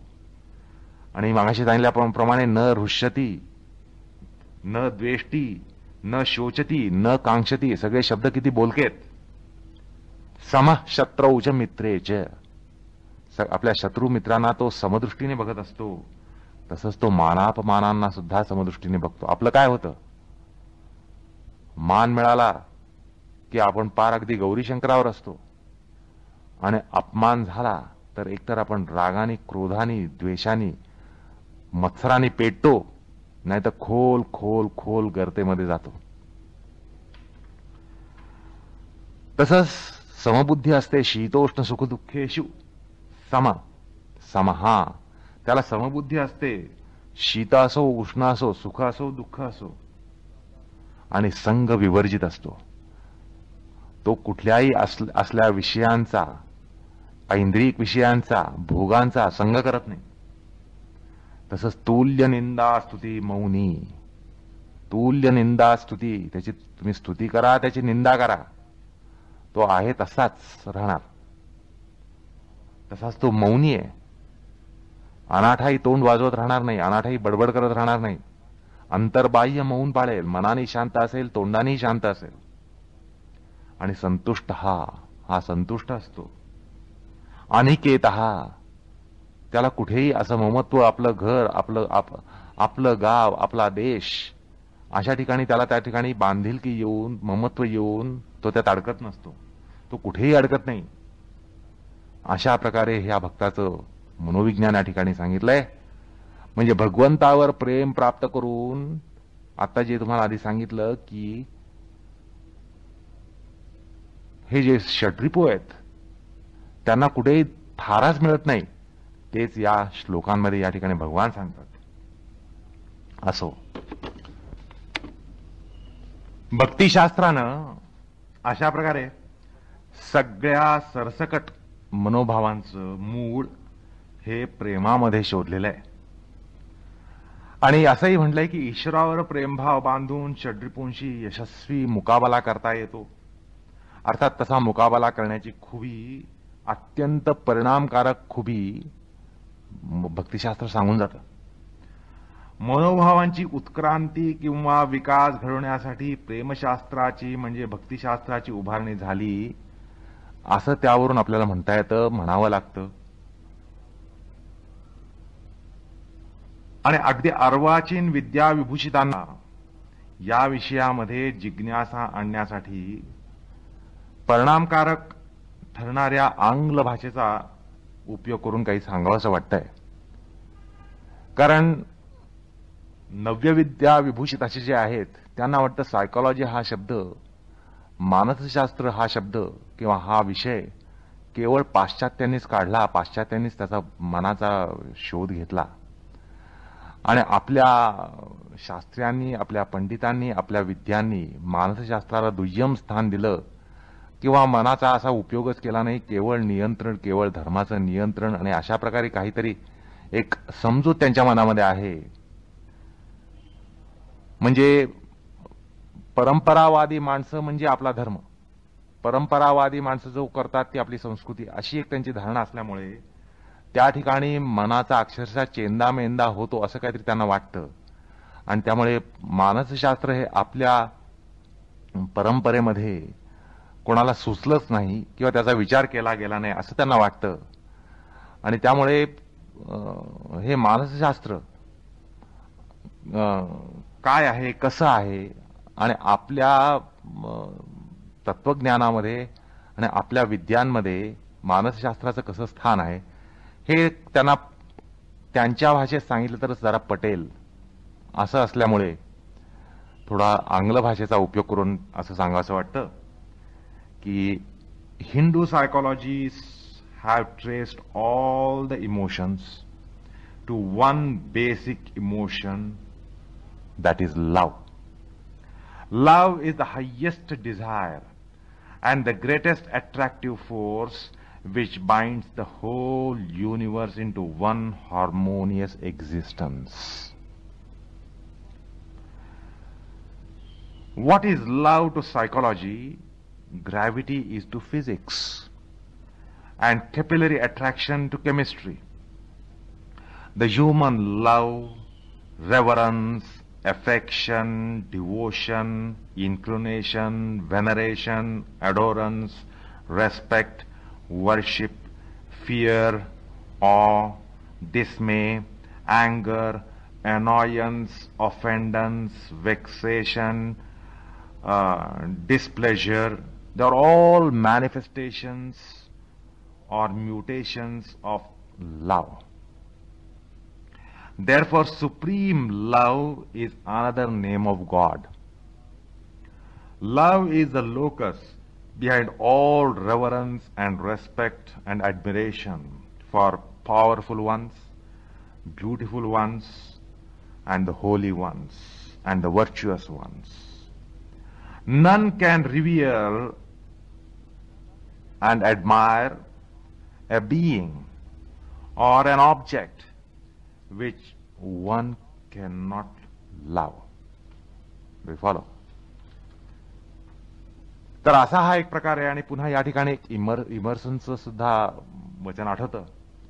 इमर्सन म्हणतो, love will creep where it cannot go, love will accomplish that by imperceptible methods, being its own fulcrum, lever and power, which the force could never achieve. तर असा हा एकूण प्रकार आहे. आणि या ठिकाणी असं आपल्या लक्षात येतं की वरवर पाहता प्रेम आणि भय. आता गंमत अशी की आता सांगितलं आपण, सिद्धांत सांगितला की सगळे भाव हे प्रेममूलक असतात, प्रेमोद्भव असतात, प्रेमाचे विकृती असतात किंवा प्रेमाचे विकार असतात किंवा प्रेमाचे विकास असतात. आता असं पहा, आपण त्याच्या पुष्ट्यर्थ अजून एक विचार करूया, एक उदाहरण घेऊया. आता प्रेम आणि भय, आता प्रेम आणि भय हे दोन्ही आपल्याला विरुद्ध भाव वाटतात. प्रेम आणि भय, ज्या गोष्टीचं भय असतं त्या गोष्टीत प्रेम नसतं आणि ज्या गोष्टीत प्रेम असतं त्या गोष्टीत भय नसतं, असं आपल्याला वरवर पाहता वाटतं. कारण असं आहे की भयातून काय निर्माण होतं? भयातून द्वेष निर्माण होतो. आणि मनोविश्लेषण असं सांगतं की भय असलं की त्या ठिकाणी तुम्हाला द्वेष निर्माण होणार, असं मनोविश्लेषण सांगतं, ज्याला सायको अनालिसिस म्हणतात. आणि पण असं आहे की प्रेमामधून राग म्हणजे लोभ हा उत्पन्न होतो. म्हणजे प्रेमापासून तुम्हाला लोभ उत्पन्न होतो आणि भयापासून द्वेष उत्पन्न होतो. आणि लोभ आणि द्वेष किंवा राग आणि द्वेष हे परस्पर विरोधी भाव आहेत. आता प्रेम आणि भय हे विरोधी भाव ठरवले जात आहेत. कसे? तर मनोविश्लेषणाद्वारा. पण अनेक वार सांगितल्याप्रमाणे, आतापर्यंत अनेक वेळा सांगितलं, अनेक वार सांगितलं की प्रेम हाच मूळ मनोभाव असतो. याची प्रचिती या ठिकाणी सुद्धा येते. कारण असं आहे की प्रेमाचा विषय आणि तीव्रता ठरल्यावरूनच भयाचा विषय, भयाची तीव्रता, तसंच द्वेषाचा विषय आणि द्वेषाची तीव्रता ही ठरत असते. किंबहुना भय हे प्रेमोद्भवच असतं. प्रेम किंवा भय हे प्रेमोद्भवच असतं. आलं का लक्षात? कारण असं आहे की पत्नी, पुत्र, कन्या, माता, पिता इत्यादींवर प्रेम असल्यामुळंच, म्हणजे त्यांच्यावर आपलं प्रेम असल्यामुळंच, प्रेमाच्या तीव्रतेच्या अनुसार त्यांच्या योगक्षेमाची भीती, त्याच्याबद्दलचं भय, त्यांच्या योगक्षेमाबद्दलचं भय हे निर्माण होतं. तुम्हाला तुमची प्रिय व्यक्ती जी आहे तिच्याबद्दल भय असतं की नाही? त्या व्यक्तीला काय होईल का? त्या व्यक्तीला काही अपाय होईल का? हे जे भय असतं, योगक्षेमाचं भय असतं, ते प्रेमामुळे निर्माण होतं. त्या व्यक्ती जर तुम्हाला प्रेम नसेल तर तुम्हाला भय कशाला येईल? म्हणजे ज्या व्यक्तीमध्ये प्रेम आहे त्या व्यक्तीच्या योगक्षेमाची काळजी, योगक्षेमाविषयी भीती आणि भय हे निर्माण होत असतं. आणि म्हणूनच आपण त्याच्या क्षेमकुशलाची काळजी वाहतो. अन्यथा कशाला वाहू? प्रेमामुळे आपण त्यांच्या योगक्षेमाची काळजी वाहतो आणि म्हणूनच त्यांच्या निश्चिंतीसाठी आपण झटत असतो. त्यांच्या निश्चिंतीसाठी आपण झटत असतो. म्हणजे एकूण या ठिकाणी काय दिसतं की भय हे प्रेमोद्भव आहे. बरं, मग तात्पर्य काय की प्रेम हा सर्व मनोभावांचा तुंबा आहे. सर्व मनोभावांचा तो तुंबा आहे. आणि बाकीचे सरसकट, अगदी सरसकट सगळे भाव, सगळे मनोभाव हे त्यातून निघणारे आरे आहेत. एखादं चाकाला काय असतं? एक तुंबा असतो म्हणजे हब, आणि त्या तुंब्यापासून आरे निघतात म्हणजे स्पोक्स. तर अशा चाकाची कल्पना करा या ठिकाणी की ज्याला हब आहे आणि स्पोक्स आहेत, ज्याला तुंबा आहे आणि आरे आहेत. तर तुंबा म्हणजे प्रेम भाव आणि त्यातून निघणारे आरे म्हणजे हे सगळे विविध भाव. अगदी तिरस्कार रूपी भाव सुद्धा प्रेमरूपी तुंब्यातूनच निघणारा आरा असतो. आणि प्रेम हाच त्यामुळे आद्य भाव असल्या कारणानं इतर सगळे भाव आणि सगळे हे त्याचे विकार आहेत. बाकीचे सगळे भाव हे त्याचे विकार आहेत किंवा त्याचे विकास आहेत. त्यामुळे प्रेमा इतका शुद्ध, प्रेमा इतका पवित्र, प्रेमा इतका निर्विकार असा मनोभाव असूच शकत नाही. प्रेमभाव हा एकमेव भाव त्याला विकारांच्या पलीकडे तुम्हाला सापडू शकतो. विशुद्ध प्रेम जे आहे ते विशुद्ध प्रेम अशा अर्थाने असतं की त्याला कुठल्याही इतर भावांची त्याला सावली किंवा त्याला स्पर्श होत नाही. सगळ्या विकारांच्या पलीकडे तुम्हाला प्रेमभाव सापडू शकतो. आणि योग्य अशा प्रेमभावानंच ईश्वर प्रणिधान करण्याचं भक्तिशास्त्राला अत्यंत अभिमत ठरतंय. म्हणजे आपला या ठिकाणी विषय ईश्वर प्रणिधान आणि त्याच्यासाठी लागणारी भक्ती आणि त्या भक्तीचं मनोविज्ञान आपण समजून घेतोय. भक्ती म्हणजे काय समजून घेतोय. अर्थात हा जो प्रेमभाव आहे तो प्रेमभावच तुम्हाला सगळ्या अशुद्धींच्या पलीकडे सापडू शकेल. अगदी विशुद्ध स्वरूपात तुम्हाला सापडू शकेल. आणि म्हणूनच त्या प्रेमभावाद्वारा तुम्ही ईश्वराचं प्रणिधान करू शकता असं या ठिकाणी भक्तिशास्त्र सांगतंय. आता प्रेमाचा विशुद्धतेकडे जाणारा एक संस्कृत परिणाम असतो.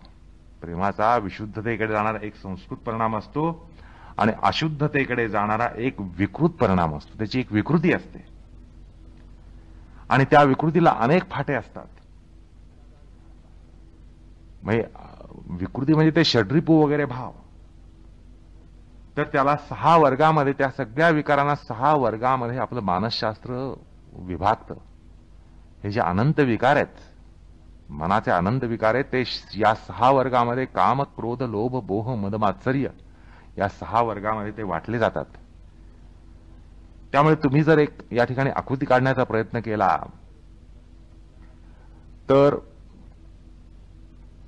प्रकृती म्हटल्यानंतर प्रेम आहे. प्रेम ही सगळ्या वस्तूंची प्रकृती आहे, मूळ स्वभाव आहे. आपण आता पाहिलं की प्रेम हा मूळ भाव आहे. आणि तसंच आता आपण असं पाहिलं की विज्ञानशास्त्रामध्ये फिजिक्सला सुद्धा ग्रॅव्हिटी हा प्रेमाचा भाव आहे. फिजिक्समध्ये जशी ग्रॅव्हिटी येते जो प्रेमाचा आविष्कार असतो, केमिस्ट्रीमध्ये कॅपिलरी अट्रॅक्शन येतं, तो प्रेमाचाच आविष्कार आहे.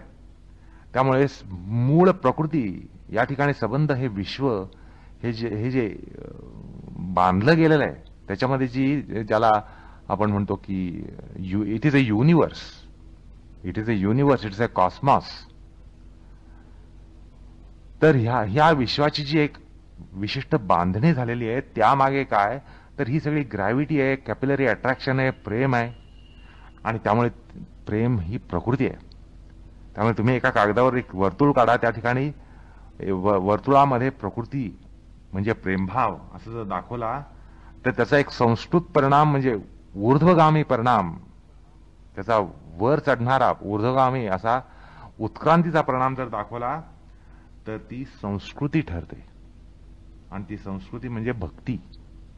म्हणजे प्रेमाचा विकास हा भक्तीत होत असतो, केवळ भक्तीद्वारा होत असतो. प्रेमाचा तुम्हाला दुसऱ्या कुठल्याही मार्गाने विकास करता येत नाही. प्रेमाचा विकास हा केवळ भक्तीतून होत असतो. आणि ती भक्ती कुठे, तर ईश्वरामध्ये, भगवंतामध्ये, अन्य ठिकाणी नाही. केवळ भगवंतामध्ये भक्ती ठेवून तो एकच मार्ग आहे तुम्हाला.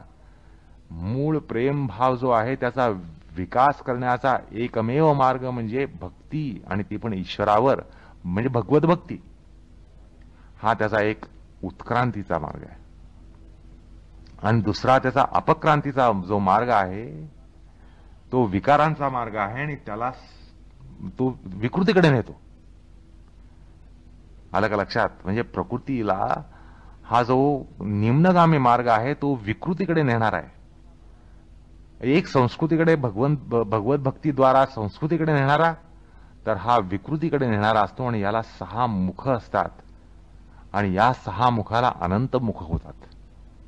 हे 6 मुख म्हणजे कुठले, तर पहिल्यांदी अनिश्वर विषयामध्ये आपलं मन जाणं, मन जडणं.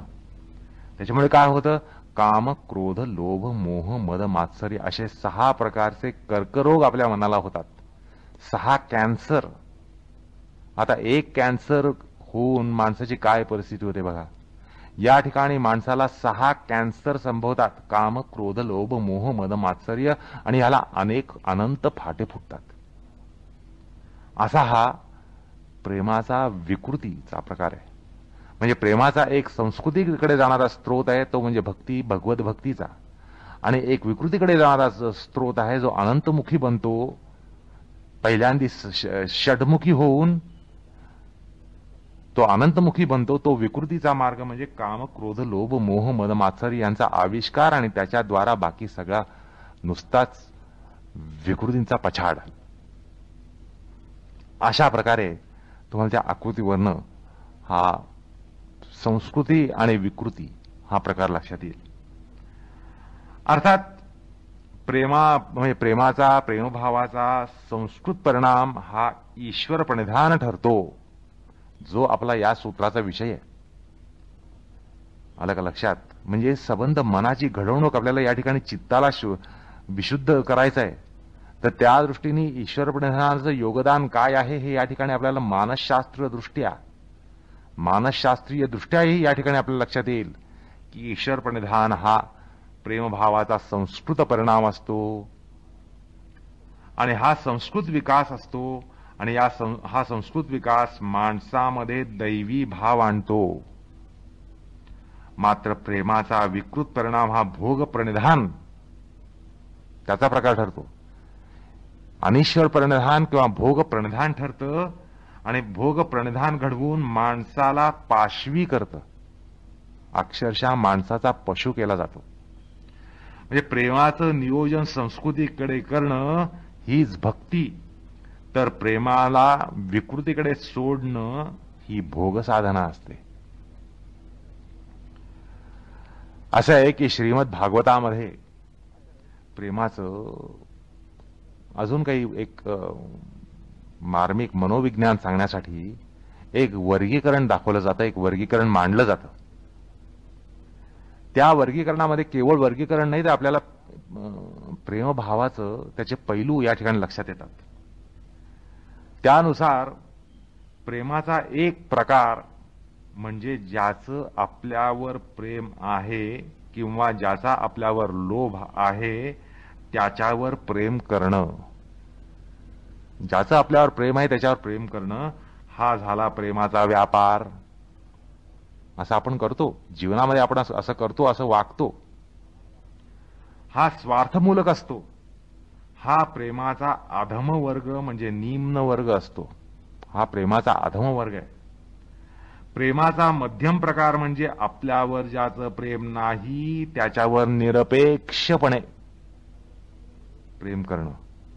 निरपेक्षपणे प्रेम करणं, ज्याचा आपल्यावर प्रेम नाही आणि तसं नसून सुद्धा त्याच्यावर निरपेक्षपणे प्रेम करणं, कुठलीही अपेक्षा न ठेवणं, हा धर्मीय प्रकार आहे. आणि तिसरा उत्तम प्रकार म्हणजे दुसऱ्याला प्रेम देऊन सुद्धा त्याच्याकडून प्रेम न घेण्याचा प्रकार. दुसऱ्यावर प्रेम करून दुसऱ्याला प्रेम देऊन सुद्धा त्याच्याकडनं कसलीही अपेक्षा न करण्याचा प्रकार, त्याच्याकडनं प्रेमाची अपेक्षा न करणं, प्रेमाचा स्वीकार न करणं, हा प्रकार. मात्र ईश्वर आणि भक्त यांच्या प्रेमसंबंधामधला प्रकार हा विलक्षण असतो. या तिन्ही प्रकारच्या पेक्षा वेगळा असतो. तो ना अधम, ना धर्म्य, ना उत्तम, त्याही पलीकडचा असतो. भक्तानं ईश्वराला प्रेम भाव देऊन सुद्धा, अर्थात तो भक्त का ठरतो, तो ईश्वरावर प्रेम करतो म्हणून ठरतो. अर्थात तो भगवंताला प्रेम देत असतो, भगवंतावर प्रेम करत असतो, ही गोष्ट निर्विवाद आहे. म्हणजे ईश्वराला प्रेमभाव देऊन सुद्धा ईश्वर काही वेळेला त्याचा अव्हेर करतो, भगवत भक्तीचा तो अव्हेर करतो. असं आहे, बालकानं आपल्या मातेला छळावं ना. आता तो छळतो म्हणजे काय, तो काय पाशवी असतो का, शत्रू असतो का? पण त्याला मातेला छळण्यामध्ये एक आनंद असतो, तिला त्रास देण्यामध्ये एक आनंद असतो.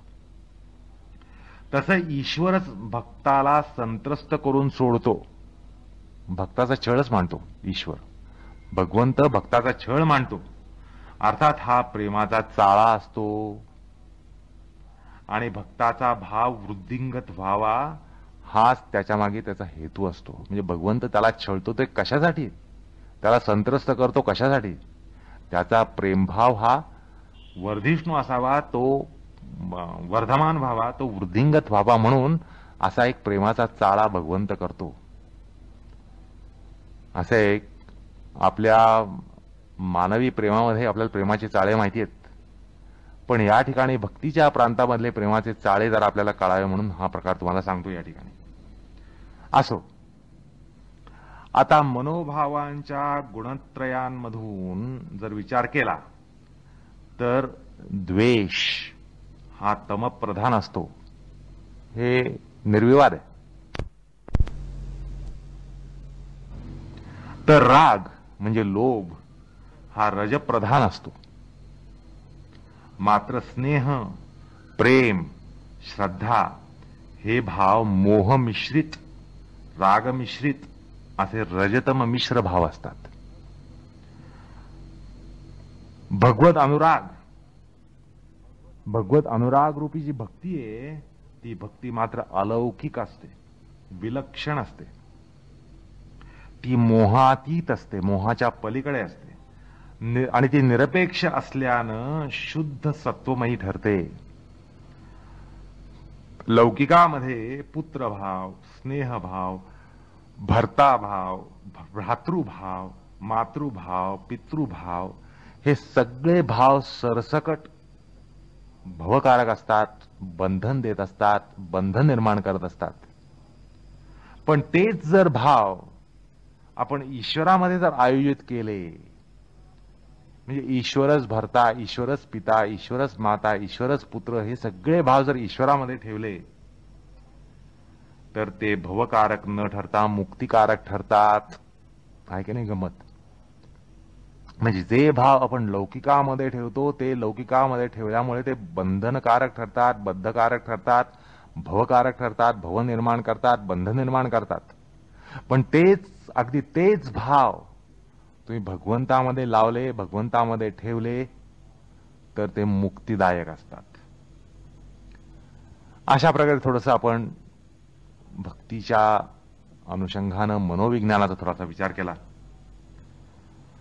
आता गंमत अशी आहे की आपण हा विचार का करतोय ह्याचा पुन्हा एकदा मागोवा घेऊया, कारण तुमचं अनुसंधान सुटलं असेल. आपण हा विचार ह्याच्यासाठी करतोय की या म्हणजे प्रस्तुत सूत्रापासून पुढल्या काही सूत्रांमध्ये आपण भक्ती हा विषय हाताळणार आहोत आणि हाताळत आहोत.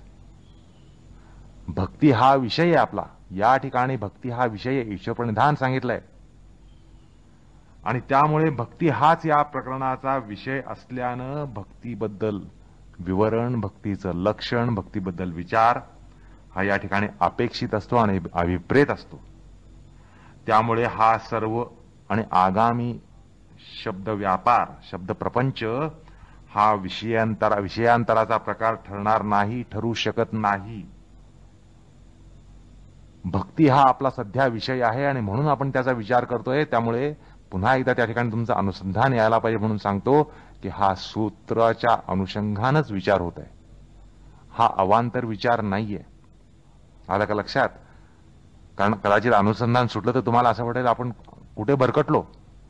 आपण तिथे योग बघत होतो, मृदुमध्य आदिमात्र तीव्र संवेग वगैरे वगैरे बघत होतो आणि कुठे येऊन अडकलो, कुठे येऊन पोचलो. तर हे वाट चुकण्याचा प्रकार नाहीये. ईश्वर प्रणिधान हा भक्तीचा विषय आणि आगामी काही सूत्रातून भक्तीचाच विचार होत असल्यामुळे आपल्याला भक्तीशी परिचय नसल्यानं आपण भक्तीचा परिचय करून घेत आहोत आणि त्यामुळे ही सगळी उठाठेव होत आहे. उठाठेव त्यामुळे ठरत नाही. हा सूत्राशी अत्यंत अन्वित असलेलाच भाग आहे. त्यामुळे आपण भक्तीचा विचार करतो. असो, कृष्णार्पणमस्तु.